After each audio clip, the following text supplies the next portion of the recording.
The watch industry has a secret, and at this point, it's not even a secret anymore. For years, China has been behind the scenes. They have been manufacturing components, building the infrastructure, refining the processes that power some of the biggest names in Swiss watchmaking. But now, something has changed. Because those same factories, those same craftsmen, and that same precision are no longer just working for Swiss brands. They're building their own. And the results are starting to make people uncomfortable. We're talking about Chinese watches that are showing up in serious collections, movements that don't make sense at the price.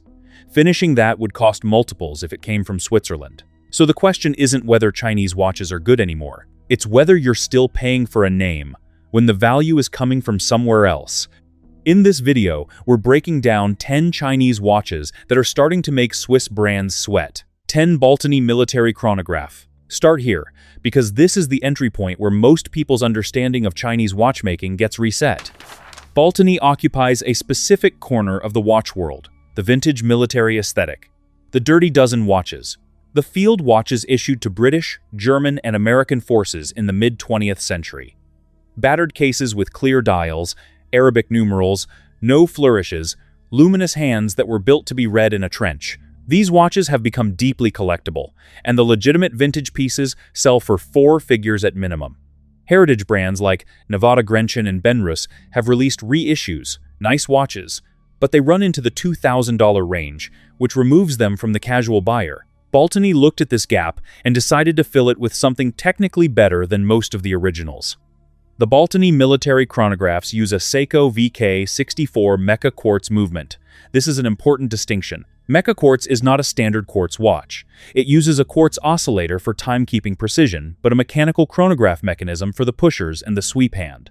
The result is a chronograph that actually moves like a mechanical one, that satisfying snap when you press the pusher, while maintaining quartz accuracy. No vintage military watch from the original era did this. They used purely mechanical movements that required regular service and drifted more than modern quartz.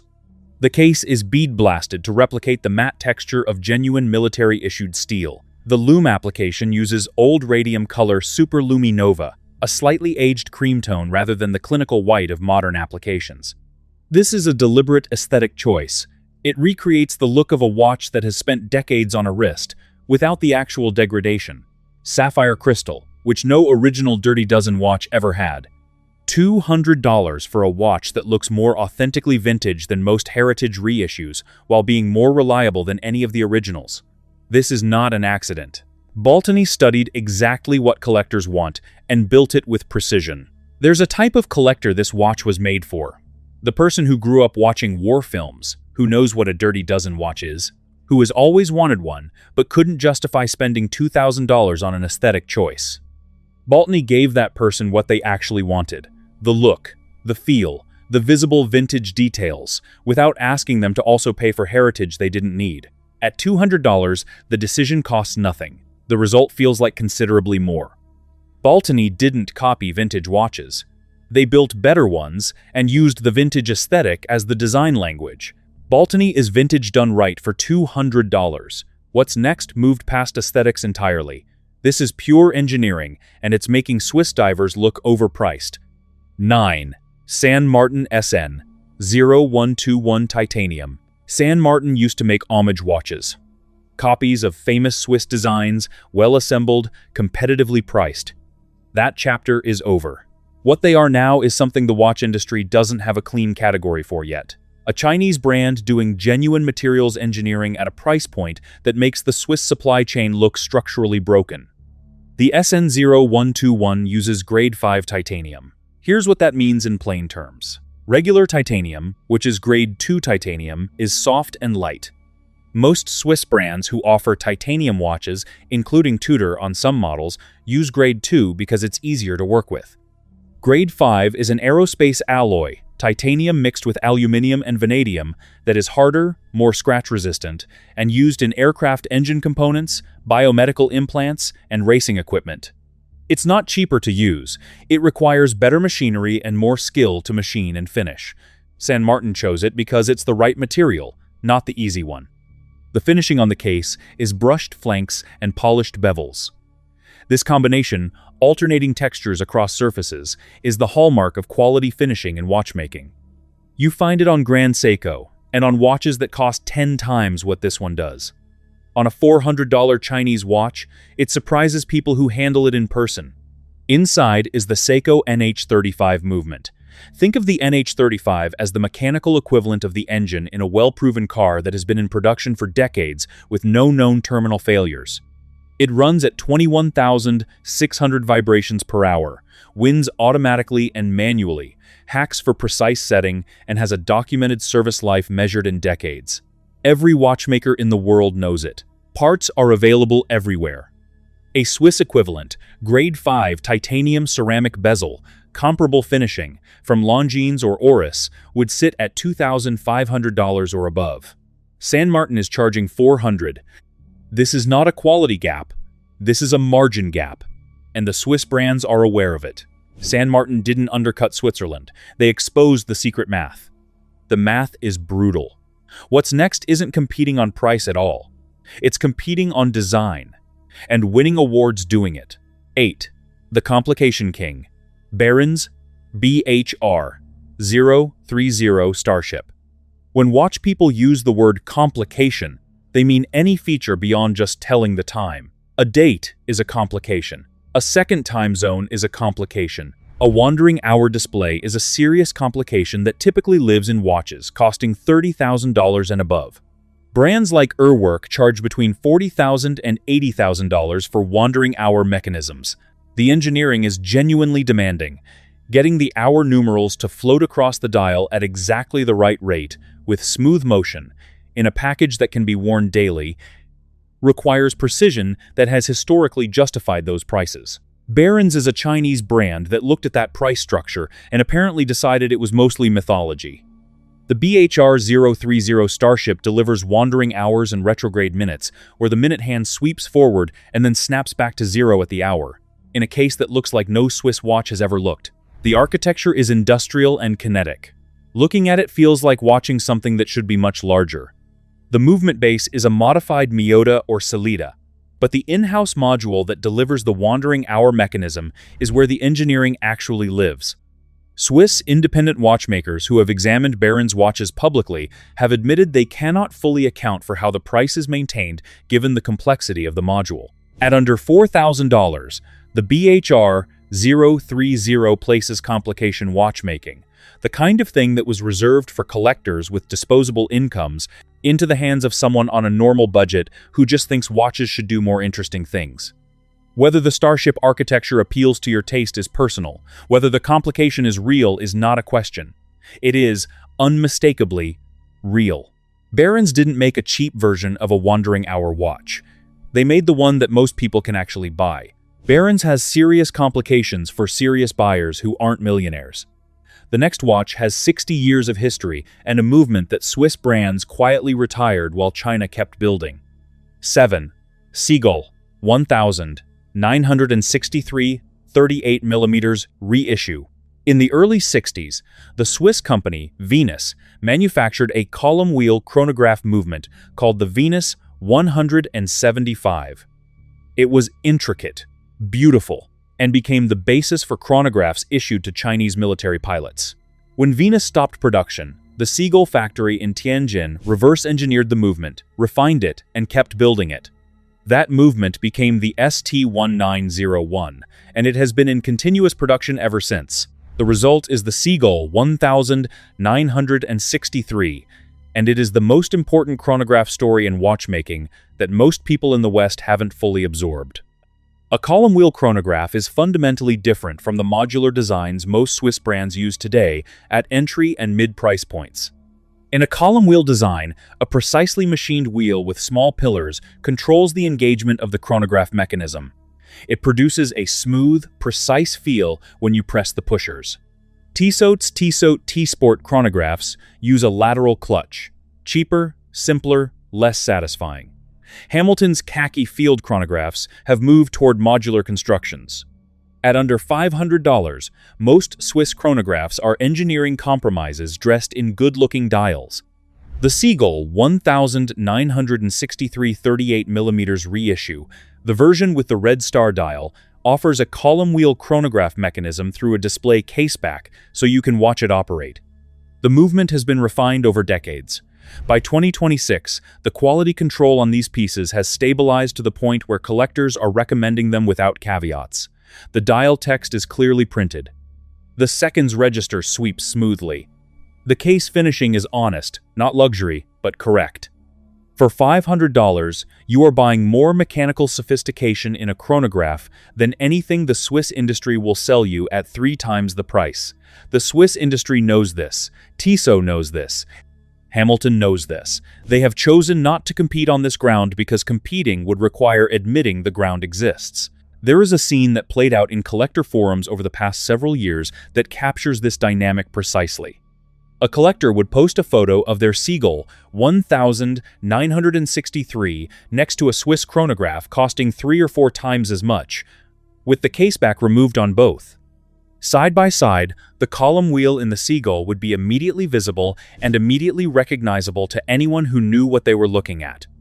The Swiss alternative would typically show a simpler, cheaper mechanism. The question asked, which movement would you rather own? Stopped being rhetorical some time ago. The Venus 175 was Swiss. China kept it alive. Now, China is selling it back to the world, and the Swiss have nothing left to say. Up next is a watch that makes a very different argument. It is not about history, but about what good taste looks like at a price point Switzerland forgot. 6. Lin Yonghua. This is the entry on the list that changes the conversation. Lin Yonghua is an independent Chinese watchmaker who makes watches entirely by hand in small workshops. Not assembled from quality components, handmade in the craft tradition that Swiss watchmaking claims as its exclusive cultural inheritance. His dials carry hand-carved dragon motifs and cultural imagery that take weeks to produce. His jump hour movements, where the hour numeral changes at exactly the hour in a single sharp jump rather than sweeping continuously, are patented Chinese architecture, not adapted Swiss mechanisms. The LYH6 movement, visible through an exhibition caseback, has been described by international reviewers as one of the most beautiful movements in the sub-$20,000 category. The finishing, the polishing of the bridges, the angles on the edges of the plates, is done by hand, to a standard that requires genuinely close inspection to appreciate fully. Lin Yonghua's watches do not look like anything produced in Switzerland. They look like Chinese art. That is not a qualifier. It is a strength. The decorative language is drawn from thousands of years of Chinese craft tradition. Lacquer techniques, carving techniques, the use of mother-of-pearl and enamel in ways that Swiss watchmaking has only ever imitated rather than originated. The pricing puts Lin Yonghua in the same territory as mid-range Jaeger-LeCoultre or a basic IWC Portofino. For that money, you are choosing between a Swiss brand selling heritage at a price that reflects their overhead, or a Chinese craftsman selling his actual labor and craft at a price that reflects what the thing costs to make. This is where Chinese watchmaking stops being a value argument and becomes a connoisseurship argument. People who understand what they're looking at choose Lin Yonghua. The Swiss brands are finding that more people understand what they're looking at every year. Swiss watchmaking claimed handcraft as its defining heritage. Lin Yonghua is practicing it. It shows Chinese craft at the highest level. What's next is the most famous entry on this list is the watch that walked into the most prestigious awards ceremony in watchmaking and walked out with a trophy. 5. Siga Design Blue Planet. The Grand Prix d'Horlogerie de Genève, known as the GPHG, is exactly what your brief calls it, the Oscars of watchmaking. Held annually in Geneva, judges from across the industry, brands like Patek Philippe, Rolex, Vacheron Constantin, and Audemars Piguet have been winning awards there since the event began. The event exists, essentially, as a showcase for Swiss watchmaking excellence. In 2021, a Chinese brand won. Siga Design's Blue Planet took the Challenge Watch Prize. And the watch that won is genuinely deserving. It's not a Goodwill Award or an attempt to be inclusive. The Blue Planet is an engineering and design original that has no direct precedent in the Swiss catalog. Here's how it works. On a standard watch, the hour hand and minute hand rotate at different rates on independent arbors. On the Blue Planet, a single hand points to both the hour and the minute. How? The engineering relationship between the gears is not 1:12, as in a standard movement. When the globe rotates 30 degrees, 1 hour, The minute ring rotates 390 degrees. The two are always aligned, on the same hand, displaying both hour and minute simultaneously through clever mechanical proportion. The dial is a micro-engraved representation of Earth, mountains, oceans, terrain details, rendered at a scale that requires magnification to fully appreciate. The globe rotates as time passes. You are watching the planet turn on your wrist.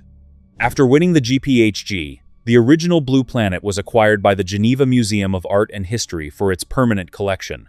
Not a temporary exhibition, permanent.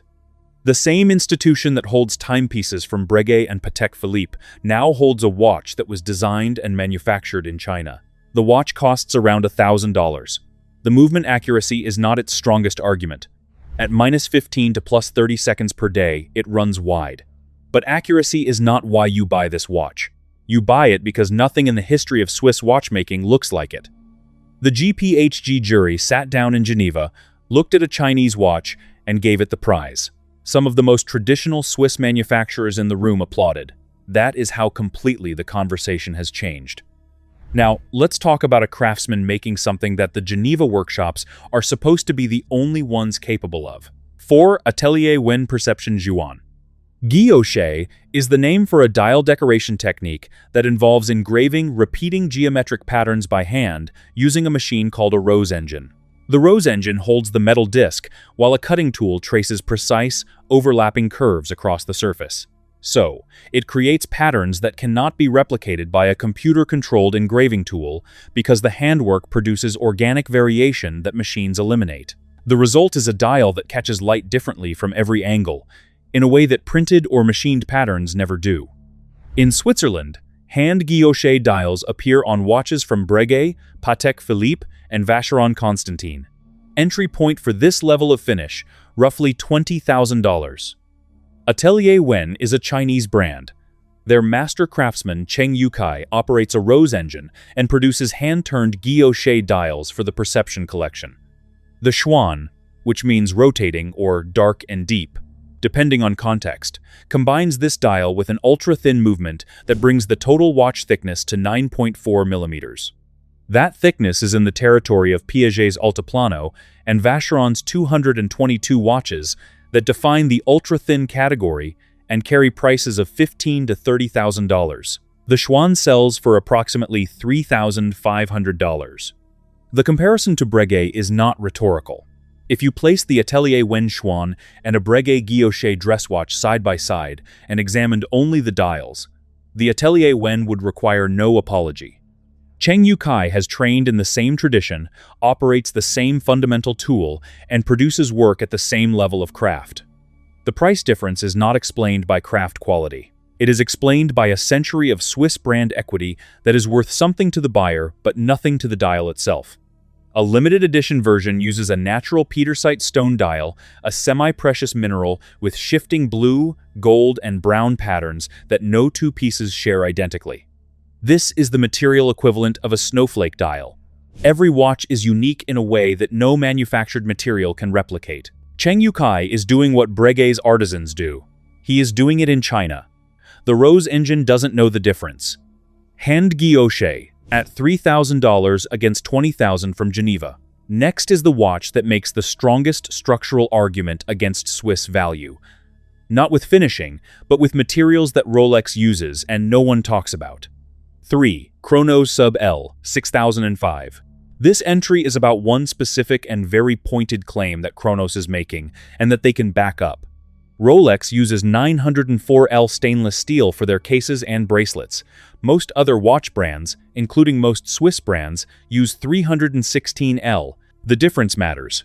904L has a higher chromium and nickel content, which makes it more resistant to corrosion and more resistant to the specific type of oxidation that causes steel surfaces to lose their polish over time.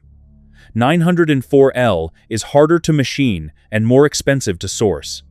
Rolex made it a brand feature. Most of the industry chose not to pay for it. Chronos uses 904L steel. At around $600 for the L6005 submarine-inspired diver, Chronos is using the same steel specification that Rolex charges $10,000 to use. The bezel on the L6005 has zero backplay tolerance, meaning when you turn the bezel to a position, it stays there with no flex or rattle in the other direction. This is a precision engineering detail, not a cosmetic one. Bezel backplay is a known weakness in many entry to mid-tier dive watches. Chronos engineered it out. The movement is the PT5000, a Chinese-produced clone of the ETA 2824-2, made by Shanghai's STP company. In recent testing audits, the PT5000 has achieved chronometer-level accuracy tolerances in properly regulated examples, running between -4 and +6 seconds per day. This is not a factory promise. This is measured performance on watches actually shipped. The Swiss comparison that makes this awkward. A Longines Hydro Conquest, a Swiss-made diver using 316L steel and a solid but unspectacular movement, starts at around $800. The Chronos is using a more corrosion-resistant case material and demonstrating comparable movement accuracy for less money. The question of why anyone pays more is a fair one, and the honest answer involves brand recognition, service networks, and resale value. But on the object itself, materials, machining, movement performance, the Chronos has closed the gap to the point where the remaining difference is perception, not engineering. Rolex made 904L their badge of material superiority. Chronos is using the same badge and charging a fraction of the price. The badge still means the same thing. Now you have seen 904L steel for $600. What's next is arguably the most important watch on this list, because it proves that the finishing that Switzerland calls its crown jewel can come from anywhere. Before we move on to the next part, let me tell you this. Most people don't realize this, but buying a watch the wrong way can cost you thousands, and you won't even notice it until it's too late. You walk into a store or browse online, and everything looks the same, but behind the scenes, there's a system.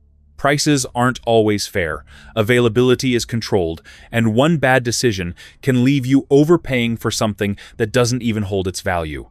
That's why I created a complete free insider guide to buying watches.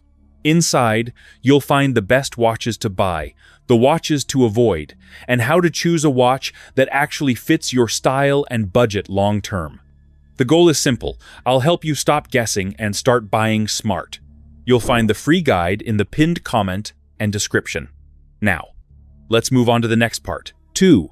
The luxury independent, Chingan Pastorale. Chingan is not a brand in the commercial sense. He is a watchmaker. An individual who makes watches entirely by hand, in small quantities, with a level of finishing that provokes the watch world every time a new piece surfaces. In haute horlogerie, the highest category of Swiss watchmaking, the standard for finishing movements is called anglage. It describes the process of beveling and polishing the edges of movement components, the bridges, the plates, the cocks that hold the balance wheel.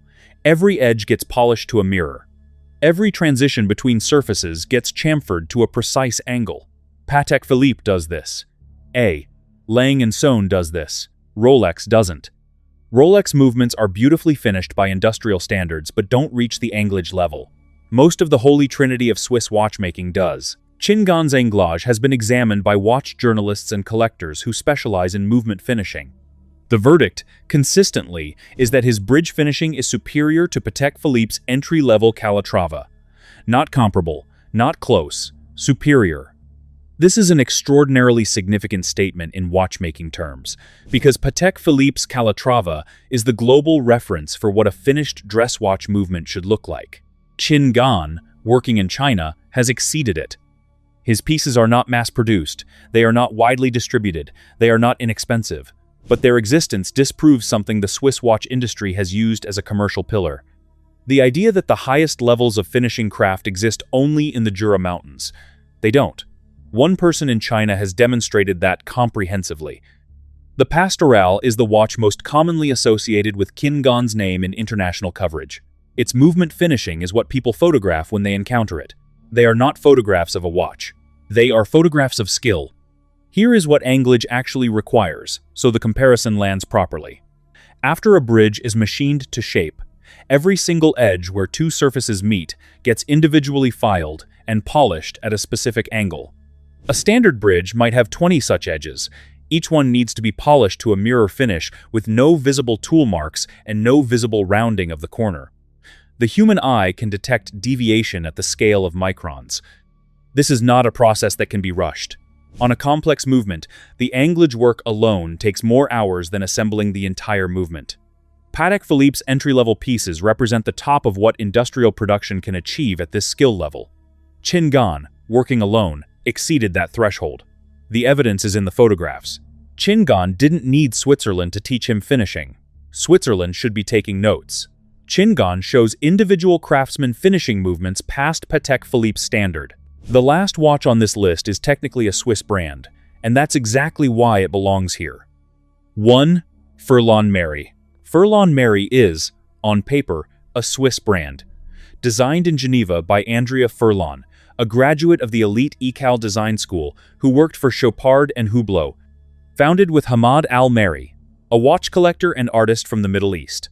Headquartered in Geneva, won the GPHG Horological Revelation Prize in 2021, the same year Siga Design won their award. But here is what their own website says, with complete transparency. Most of their components come from Hong Kong and Japan. Their Mecha Quartz watches are assembled in Shenzhen, China. They chose to say this publicly, clearly, without qualification, at a time when most brands in their price range would have blurred the language to avoid uncomfortable questions. That decision is why they lead this list. Furlan Mary's chronographs, inspired by the vintage Patek Philippe and Vacheron pieces that sell for $50,000 to $200,000 at auction, were fully funded on Kickstarter in 35 seconds. The watches are assembled from components sourced in Asia, designed in Switzerland, with the kind of vintage-inspired dial work and hand-applied indices that typically arrive with a Swiss-made stamp and a corresponding four-figure price. They arrive with a price under $500 for the Mecha Quartz versions and under $1,200 for the mechanicals. The watch community noticed. Then mainstream publications noticed. The New York Times covered Siga Design. Furlan Mary appeared on every major watch platform within months of launch. The GPHG nominated them. None of this happened because they were cheap. It happened because they were honest, well-designed, and built in the most efficient watch manufacturing infrastructure on Earth, which happens to be in Asia. This is what makes Furlan Mary the most structurally important entry on this list. They are a Swiss brand proving that Swiss design plus Asian manufacturing is not a compromise. It is the formula. And they said so publicly while the rest of the industry was still hoping nobody would look too closely at where their own components were made. The Swiss brands whose names you know are watching this experiment very carefully. The ones who will adapt are already quietly moving in the same direction. The ones who won't are hoping heritage holds. It won't hold forever. Furlan Mary, designed in Geneva, built in Shenzhen, and won an award in Geneva. If that makes you uncomfortable, the discomfort is telling you something true about the industry. 10 watches, 1 pattern. The Made in China stigma was always a story, one that the Swiss watch industry told very effectively for a very long time, because the story was financially useful to them. It required no engineering argument. It required no comparison. It just required the listener to assume the label said everything. The listener stopped assuming. Cheng Yukai turns a Rose engine in China and produces guilloche dials that match Breguet. Qin Gan polishes movement, bridges past the level of Patek Philippe's standard, and does it alone. Siga Design's globe dial sits in a Geneva museum next to pieces from the founding houses of Swiss horology. Siegel kept alive a Swiss column wheel movement that Switzerland itself abandoned. San Martin uses grade 5 titanium because it's the right material, not because it's the marketable one. Switzerland isn't losing because China has started doing things differently. Switzerland is losing ground because China started doing exactly what Switzerland always claimed to do, and proving the claim, at a price Switzerland cannot match. The watches that matter are the ones that do the thing they claim to do. These 10 do exactly that. One last thing. The next time someone puts a well-known Swiss brand on their wrist and says, "I paid for quality," that might be true. But it's worth asking which part of the quality they're paying for. If the answer involves the actual engineering, the actual finishing, the actual movement performance, those things are now available without the Swiss address. If the answer involves the name, the heritage, the feeling of belonging to something, that's fine too. But it's a different purchase. a different conversation. And the distinction matters more now than it ever has. So, what do you think? Let us know in the comments, like this video, and subscribe.